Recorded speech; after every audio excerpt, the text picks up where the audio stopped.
Around 8 a.m. on July 2nd, 1951, a woman named Pansy Carpenter received a telegram. It was addressed to one of her... Is that shit real? Imagine just you're sitting there talking to your mom or something and boom, you blow the fuck up. Bro, is that real? Is spontaneous combustion real? tenants, no a 67-year-old woman named Mary Hardy Reeser.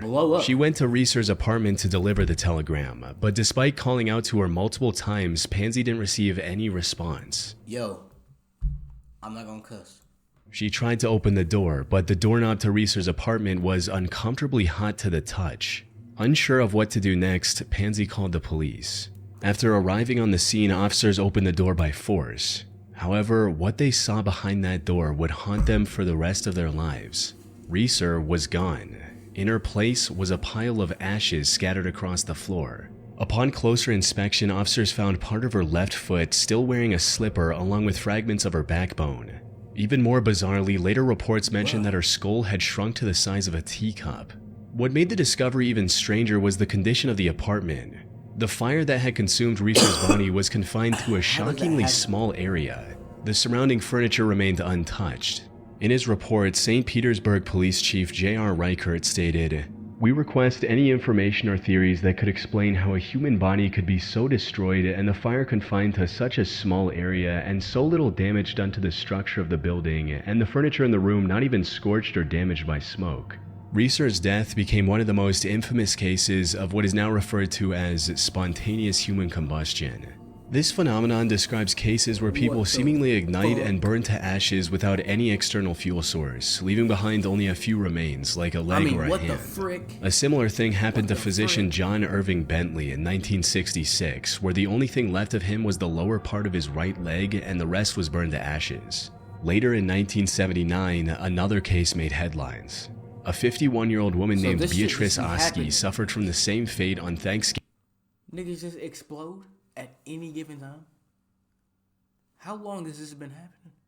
He's talking about the 60s all the way to the 70s. If he get to the 80s and 2000s, that's low-key scary. You can just in a blow village up in at any Bolingbrook, given time. Illinois. And as absurd as the concept of humans unexplainably catching fire sounds, it's definitely not a hoax or legend. One of the earliest documented cases of spontaneous human combustion was recorded in 1746 when Paul Rowley wrote about the mysterious death of Countess Cornelia Zangari Bondi. Since then, dozens of similar incidents have been reported across the world. One of the recent examples of this phenomenon was in Sequoia County, Oklahoma in 2013. The cause of this house fire is still undetermined, where they found a man dead inside his home, but the sheriff says he isn't ruling out spontaneous human combustion as one of those causes. Investigators say they found a man dead from a fire lying on the kitchen floor, but the sheriff says there were only reports of smoke. As one of those causes. Bro, why do they talk like that? That is so ugly. How does that make people like, inquisitive, indubitably? I'm not, if he's talking, it's spontaneous human combustion, he's not ruling it out. Bro, if you're talking like that in front of me, I'm just gonna laugh at you. If I'm the cameraman, I'm like, what is he saying to me right now? This nigga's a dork. Smoke coming from the house. Fire investigators who have years of experience say they've never heard or seen anything like this before. I really would like to see the coroner's report on this one after it goes to the state crime lab. So, what's going on? How could a human body that's around 60% water go up in flames? Of course, some theories lean into the bizarre, claiming phenomenon like poltergeist activity, lightning strikes, or even unexplained cosmic forces. There's even speculation about a mysterious subatomic particle called a pyrotron that allegedly ignites human bodies. But these ideas are for the most part easily dismissible. The people making these claims don't have any real evidence to back them up. That said, we can get some idea of what's going on after taking a closer look at all of the reported cases. And after sifting through most of them, I noticed some similarities between the victims. Notably, many of them were elderly and on the heavier side when it came to weight, had an unhealthy drinking or smoking problem, and a potential source of fire was nearby, like a burning stove or fireplace. Researchers have like, damn, why does the wind keep knocking my fucking garage door? That's freaking me the fuck out. Quit. noticed these similarities as well and have proposed the wick effect theory. To understand this theory, think of how a candle works. When we light the wick on fire, it uses the wax surrounding it as fuel to burn for an extremely long time. So, according to the wick effect theory, something like this must have happened. The fire likely started from an external source like a lit cigarette or a spark from the fireplace igniting the victim's clothes. The person was either passed out from drinking or was too weak to immediately put the fire out. Or before the clothes could burn off, the fat stored in their bodies started acting like the wax in a candle, making them burn until there was nothing left. This would also explain the bizarre burning pattern where the torso is completely incinerated and the legs are left behind, since we carry most of our fat content in our abdominal region and very little in our legs. Unfortunately, experiments performed to prove this theory haven't been very successful. For instance, back in 2016, BBC decided to recreate the conditions of the Wick effect with a pig carcass. And while its body was completely roasted, it didn't disintegrate into ash like the many cases of human combustion. That's simply because the fire fueled by fat tissue doesn't have the temperature required for what's essentially cremation. Back in 2012, biologist Brian J. Ford tried to explain the high temperature requirements in his 2012 paper titled... Am I in science class right now? No joke. Yo, chilling scares. I understand you're going into depth, but come on, my guy. Can we not get a summary? Can we not get solving the quiz notes of this? Like, bro, what mystery of spontaneous human combustion. You've been on this According to topic for like Brian, 7 factors minutes, like and alcoholism it's or only been a low-carb 5-minute dieting video. produce acetone in our It's only been bodies, 5 which is the minutes same so chemical far. found in paint thinner. Chill, bro. Now, acetone is extremely flammable and can easily reach temperatures that would turn a person into nothing but ash. Brian also created small puppets out of pig meat, coated them with acetone, and lit them on fire. The puppets burned for about 30 minutes and left only the legs intact, just like with the human cases. But if Brian's theory is correct, it still doesn't explain why spontaneous human combustion is so rare. If all it takes is alcohol and a specific diet, why aren't we seeing more cases of this phenomenon? Especially now that there are cameras everywhere. Unfortunately, we have no answer for that. It might turn out to be something completely different from what we believe right now. But this phenomenon of humans burning to ash without damaging their surroundings is real. And it's just a matter of time before someone uncovers the truth behind this disturbing rabbit hole. Company reaches and sell your personal information. Yo, what just happened right now? What did I just witness? Why did I just watch that? I should have just skipped through that. I'm not gonna lie. I would rather sit through this ad. No offense. Email and criminals No and offense. helps remove scams. Yikes, bro. To aura down the OKC bombing unidentified leg. In 1995, Oklahoma became the site of one of the deadliest acts of terrorism in American history. Amid the chaos and destruction, rescue workers made a strange and unsettling discovery: a single, unidentified leg buried in the rubble. What should have been just another piece of forensic evidence quickly spiraled into a chilling mystery, one that continues to raise questions long after investigators thought the case was closed. But to fully grasp how this one unidentified leg ties into the bigger plot, we first need to understand what happened that day. On the morning of April 19, 1995, at 8:57 a.m., a mysterious Ryder truck pulled up in front of the Alfred P. Murrah Federal Building in downtown Oklahoma City. However, the people working in the Murrah building didn't pay much attention to it. Work was about to start and everyone was rushing to clock in on time. Unfortunately, this day would end in disaster just minutes later. At 9:02 a.m., the Ryder truck exploded with the force of 5,000 pounds of TNT. Within moments, the surrounding area looked like a war zone. A third of the building had been reduced to rubble, with many floors completely flattened. Dozens of cars were incinerated on the spot, and more than 300 nearby buildings were damaged or destroyed. The momentary damage was estimated to be over $650 million, but the human toll was far worse. The explosion claimed the lives of 168 people, including 19 children. Around 700 people were also injured in the initial detonation and the resulting collapse of the building. It wasn't long before the FBI was on the scene and looking for clues to find the suspect, which didn't take long. On April 20, investigators found the rear axle of the Ryder truck. That single piece of evidence carried a vehicle identification number, leading them to a body shop in Junction City, Kansas. With the help of the employees of the shop, investigators were able to create this sketch of the person who rented the Ryder truck that was used in the attack. The next step was to circulate it around town. By April 21, the break they needed arrived. A local hotel employee recognized the sketch and even remembered the man's name, Timothy James McVeigh, a 27-year-old ex-Army soldier. However, when investigators began looking for Timothy, they made a shocking discovery. He was already in jail. As it turns out, he had been arrested just 90 minutes after the bombing, roughly 80 miles north of Oklahoma City. Oklahoma State Trooper Charlie Hanger pulled him over for driving without a license plate. The state trooper also found a concealed weapon on Timothy, which led to his arrest. A thorough search of his getaway vehicle also revealed a business card with an incriminating statement written on the back, reading, "TNT at $5 a stick, need more." As investigators looked deeper, they learned about Timothy's motive behind causing such a tragedy. His actions boiled down to extreme radicalization and anti-government rhetoric. Much of his anger stemmed from the 1993 Waco siege in Texas, a 51-day standoff between federal agents and the Branch Davidians, a religious cult. The siege ended in a catastrophic fire that killed 86 people, including women and children. Timothy was particularly angered by the government's use of tear gas on women and children. He had been exposed to the gas as part of his military training and was familiar with its painful effects. However, despite catching their suspect and learning about his motive, the investigators wanted to weed out any potentially hidden accomplices like foreign terrorist organizations. They reviewed multiple pieces of information and found out that Timothy he was just in the military. He's just like, this tear gas really got me fucked up. I'm about to blow some shit up. What makes you snap like that? What actually makes you snap? Bro, he smelled tear gas and was like, they use this on women and children.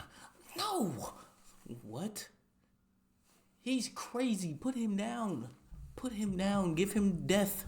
Used barrels and ammunition nitrate fertilizer as the primary source for the explosion. They also discovered and arrested his two accomplices who helped him throughout the process, Michael Fortier and Terry Nichols. With their arrests, investigators believe the case had finally been cracked wide open.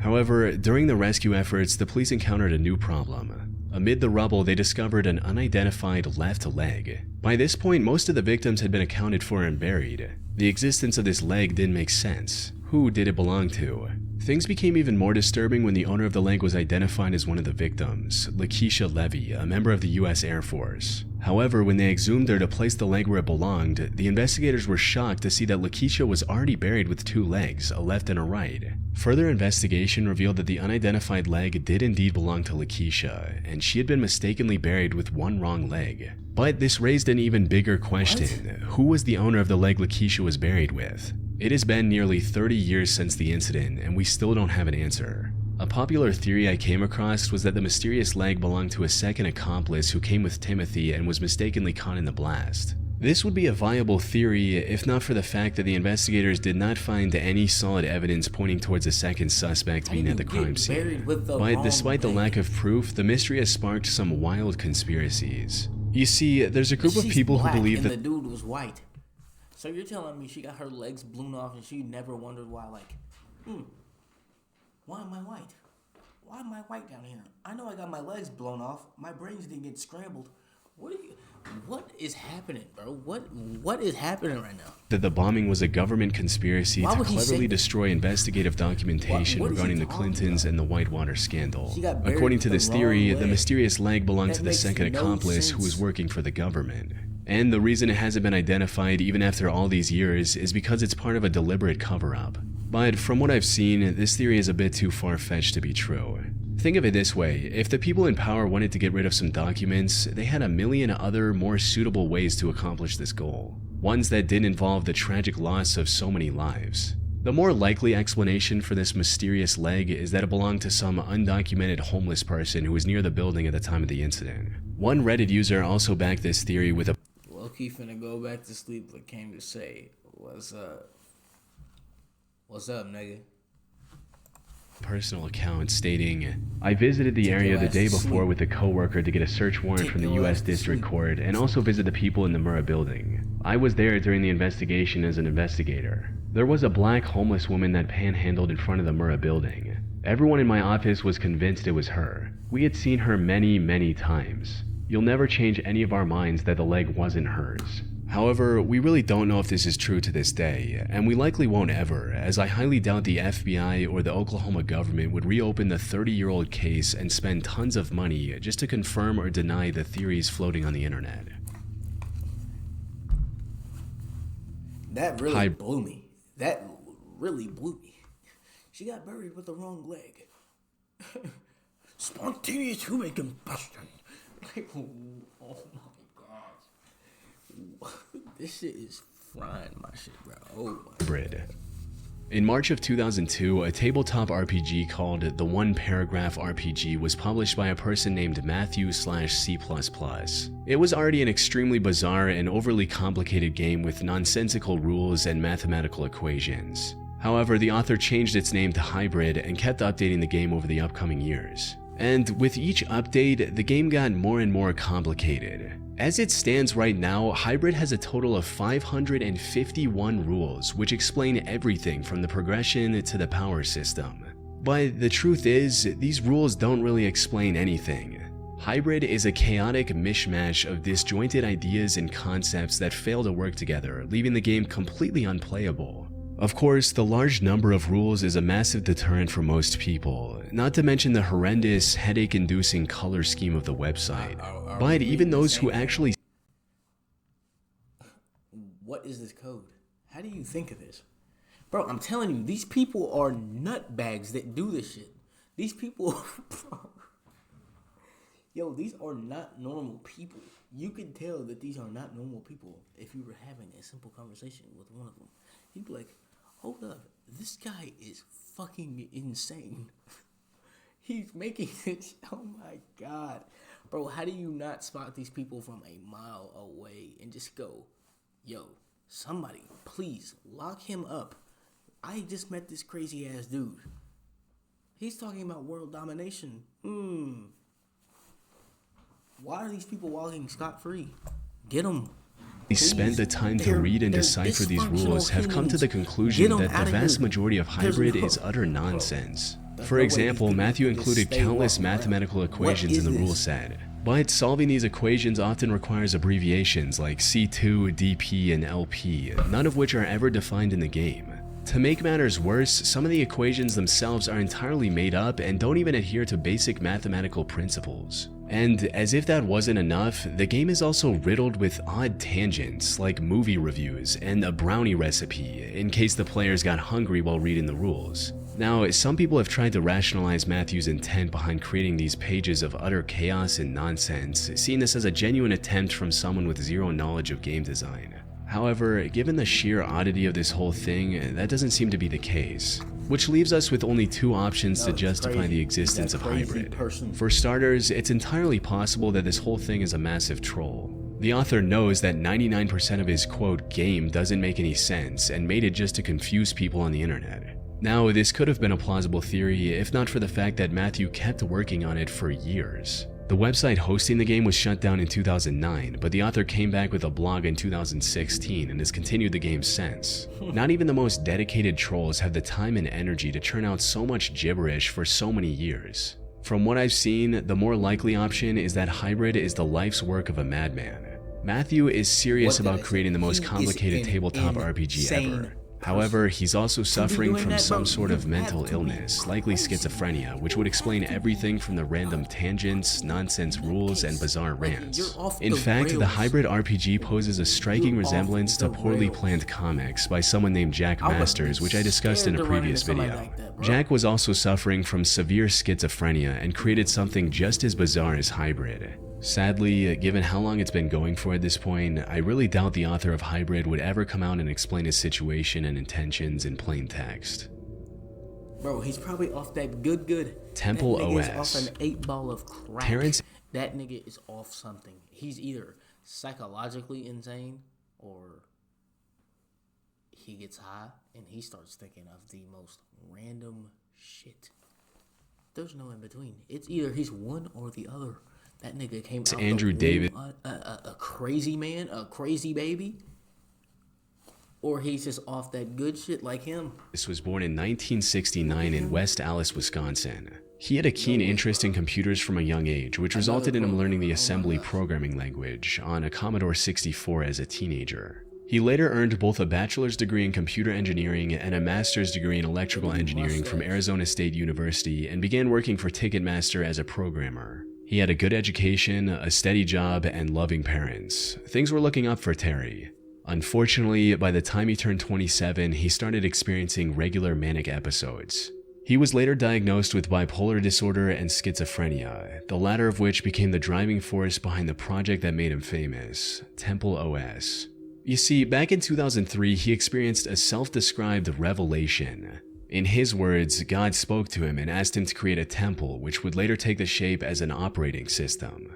This operating system went through many names, including J Operating System, Sparrow OS, and Lose Those. Terry finally settled on the name Temple OS in 2013 and published his work for the world to see. The most impressive thing about Temple OS is that Terry spent a decade building it from scratch. It featured 119,000 lines of code, and every single one of them is written by Terry himself without relying on any existing libraries of code. And for an OS created by a single person, it's chock full of features, including his own programming language called Holy See and multiple games based around religion. Like After Egypt, which requires the player to travel to a burning bush which generates randomized text. Bro, Terry believed that Like, this he literally text had was to coded sit there messages all from day. God. However, while his programming Nothing skills else- remained like, sharp, nothing else his going- ability he's to really grasp the sitting there. reality around him kept getting Yo, weaker these by the people day. are He would often go on incomprehensible rants with an unhealthy dose of slurs.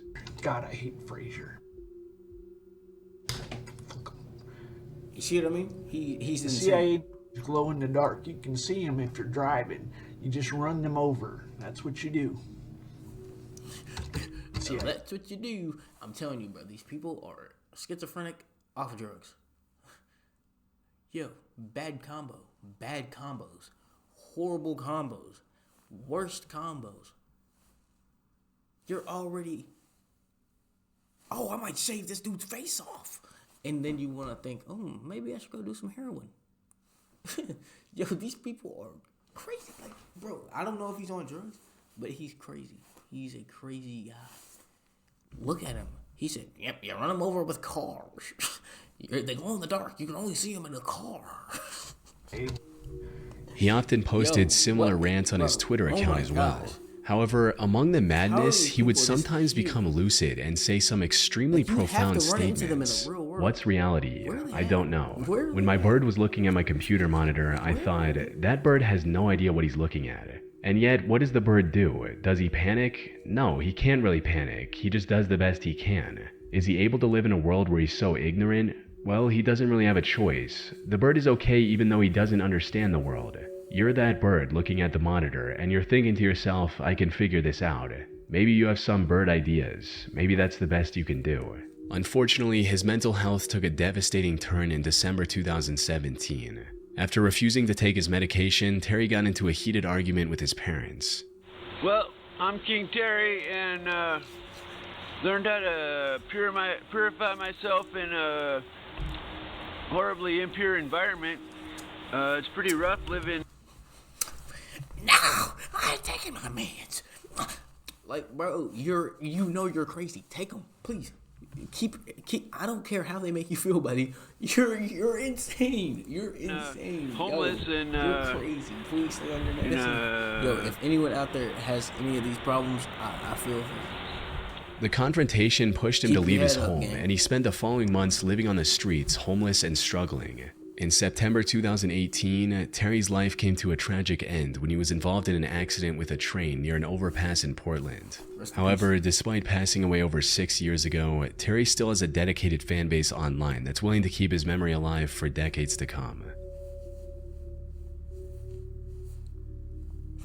Rest in peace. Chris Burden.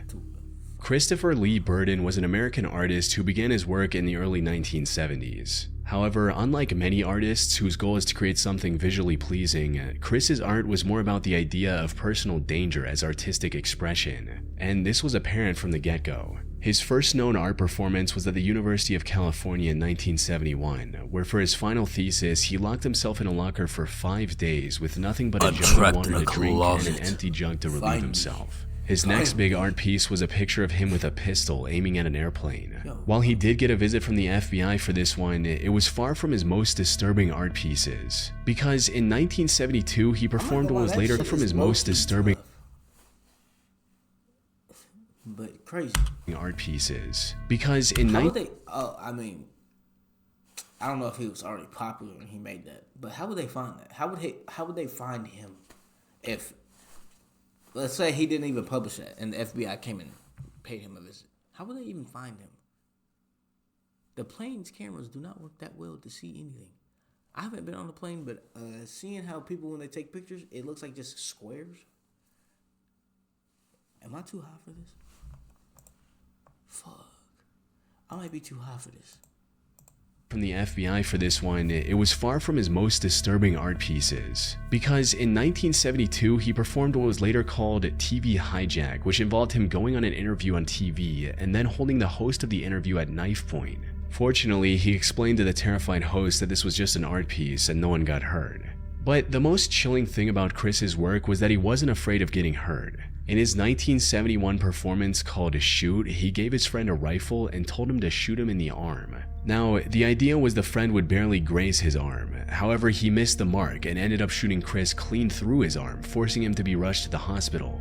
And while the pain in this performance was accidental, Chris has also done pieces where he gets hurt on purpose, like the 1974 performance called Transfixed. For this performance, Chris Burden crucified himself shirtless onto the back of a pale blue Volkswagen Beetle. With nails hammered through his palms, he remained in that position as the car was driven slowly around his neighborhood. In his later years, he moved on to more traditional sculpture-based art. However, his willingness to put his life on the line for these people aren't stable. Something in their lives set them off. And it's just like, yo, I'm finna do some wild ass shit. Who's going to stop me? Yo, these niggas need their own state. That could be our next state. Fuck Canada. Let's get them an extra piece of land, put them niggas on somewhere, and just see what they do. See what type of innovative shit they come up with. These niggas might make the next Wakanda. I'm not gonna lie. Because these niggas are geniuses, but they're crazy. What he considered art is still unmatched. As for the meanings behind his many deeply unsettling performances, experts have yet to reach a consensus. It's unclear if his stunts had some genuine meaning behind them, or if many of them were just to say, look what I can do. But knowing Chris and his work, this is exactly how he'd want his work to be remembered. The Luna Park Fire. On June 9, 1979, at around 10 p.m., Sydney authorities received a call that would change the lives of many people forever. The ghost train ride at Luna Park was on fire, and dozens of people were stuck inside. The ghost train's signature feature was its dimly lit, winding tunnel, where riders were surrounded by special effects, including an imitation fire. For many inside, the flames ahead looked like a part of the ride, a harmless illusion meant to thrill. But as they would soon learn, this fire wasn't part of the attraction. And by the time they realized the danger, it was too late. People tried to find a way out, but the tunnel was pitch black, and the thick smoke made it impossible to breathe or see. With the ride's mostly wood construction, and with no sprinklers or fire safety in place, the flames just tore through everything. The ones that somehow managed to find the exit barely escaped with their lives. But their horrors didn't end there. 12-year-old survivor Jason Holman described the disturbing sight he witnessed while standing outside the ghost train. He was waiting for his friends to come out from the ride as well, but what he saw instead were empty carriages rolling out of the tunnel completely on fire. This sight was even more haunting for Jenny Godson, who had come to the park with her husband John and two sons Damien and Craig on a family holiday. The family had spent the day enjoying the park's many attractions and had 4 tickets left at the end. The boys, aged 2 and 4, decided to spend these leftover tickets on the ghost train. John went with them on the ride, while Jenny went off to get ice cream for the family. By the time she got back, the fire had already destroyed everything. I was from the country. I came down here to share a night with my family, and my whole world just sort of fell to pieces. Fire trucks rushed to the scene and spent hours trying to prevent it from spreading further. And while they managed to stop it before the whole park burned to the ground, it was already too late. In total, the fire had claimed the lives of 7 victims, 6 of which were children. The ride also featured several life-size figures dressed up as ghosts. And when rescuers found these 7 victims, their bodies were so badly burned that paramedics found it difficult to distinguish them from the burned mannequins. Given the unexpected nature of this fire, most people thought that it was arson. However, lead detective Doug Knight quickly shut down any speculation and claimed that it was nothing more than an unfortunate accident. We're now satisfied that the fire was as a result of an electrical fault within the building. Now, I have seen many paranormal theories that try to explain the fire. For instance, some believe that since the ride was themed after ghosts, it resulted in actual ghosts gathering there in its tunnels and causing a fire. One of the victims, Damian Godson, also took this picture with a cowman earlier in the day, sparking the speculation that this mysterious masked man was the one who caused the fire, when in reality he was likely nothing more than a mascot. The true cause of the Luna Park tragedy, however, is much scarier than any ghost or creepy cowman. It's human greed. You see, Detective Doug Knight ordered the demolition and cleaning of the site less than 12 hours after the fire was put out. Even if they had absolute proof that it was an accident, this was still highly unusual and extremely suspicious. However, the police stuck by their statement that the fire was caused by an electrical fault in the ride's building. 8 years later, in 1987, Australia's National Crime Authority reopened the investigation and discovered that the previous investigations were ineffective and inadequate. However, despite this revelation, the Luna Park case would remain a mystery for another 34 years. In 2021, journalist Carl Meldrum Hanna investigated the case and uncovered previously hidden evidence, including several Nigga, how do you figure that out? What the fuck? What the key witness fuck? statements. According to Carl, the police went to great lengths to hide statements from people who mentioned smelling highly flammable kerosene before the fire broke out. Some people also reported seeing several shady men walking the park. A teen even mentioned overhearing one of these shady men talking about starting a fire. Not only were these reports never investigated by the police, but these witnesses were also pressured to follow the electrical fault narrative that the investigators were telling the public. And Doug Knight was supposedly in on it the whole time. He was allegedly working for crime boss Abe Saffron, who was also known as Mr. Sin. He wanted to own the prime waterfront real estate the park was sitting on. And what better way to drive down its value than by reducing it to ashes? As a result of Carl's findings, the Australian government has now reopened the Luna Park investigation. They've also placed a $1 million reward for anyone with information that could help investigators reach the bottom of this case. Perhaps this will pave the way for a breakthrough. And you know what's crazy? Somebody can just be like, yeah, my grandpappy used to tell me stories. I thought he was just crazy. But yeah, he was one of the people who started the fire. Bro, somebody can be talking about this shit somewhere. It's crazy to think about that shit. These people are fucking crazy. Why not just do it when the park is closed down? When nobody's there, just burn that shit down to the ground. Why do you have to kill all them people? It's like, oh, we're gonna send a message. Let's kill all these folks. For what? Kill them for what? You have this collateral damage for what? Like, do it at night. You can burn the whole park down at that point. Why you gotta kill all these people, bro? You're crazy. Finally delivering justice to those 7 victims after half a century. Rest in peace. These niggas are crazy people. Don't trust anyone. Especially a nigga that's tweaking already. If he's already talking out, like, don't trust him. He might kill you.